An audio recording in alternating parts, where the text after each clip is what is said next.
reparacija poda. Treba doći na isti nivo kao što je ovaj parket.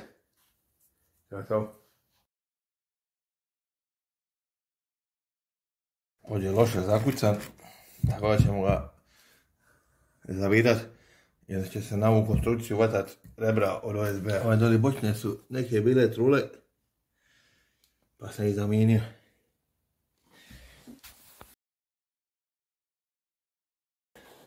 Odredno kad se rušilo je nešto udrlo pa izvalilo ovu pleću sa strane, to sam manje sve osigura što sam vidio da je bilo kritično.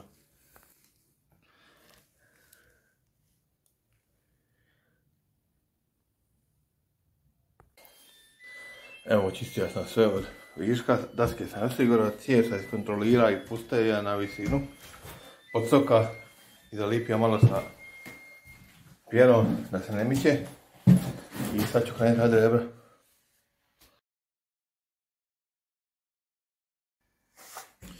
Prvo rebro uspio sam upucat na gredu ispod zida. Znači, metalni kantuni samo služe da drže na poziciji rebro. A rebro je oslonjeno na svaku dasku s ovim šćencom, kako mi kažemo. Evo, rebra su pripremljena.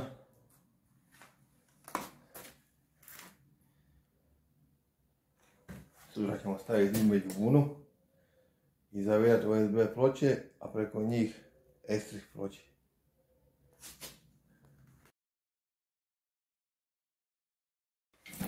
Prvi sloj sam stavio ovu vunu tvrdu, da je zradan do razine grede, pa ću nagore napuniti s ovom mekšom. To će malo stabilizati cijev. Oko cijevi sam se ušuškao od ispod sa svih strana s mekom. Tako je dobro. Na vodu sam dodatno zalipio još cijev sa poliuretanom da bi izbjegli water hammer.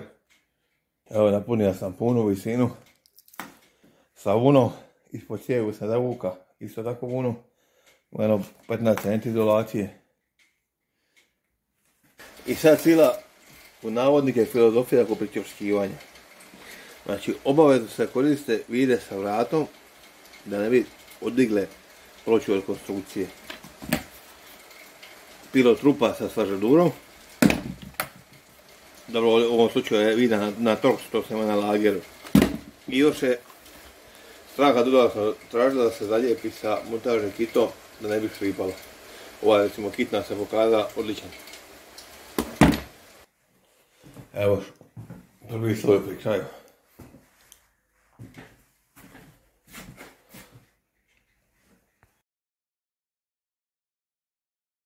Evo, krenio sam zavidavati esri ploče. Bitno je prije ploče svaki put ispod usisati, jer ostane mrvica pa znaš kripat. Ovdje esri ploče ne služi kao konstrukcijski element, nego kao podloga na koju sam mogu zalipiti pločice. U OSB dolije sam ovoliko broj rebara je više nego dovoljan za nosivost. To je to što se tiče našeg dijela posla. Na ovo se sad direktno zalipe pločice. I to je to.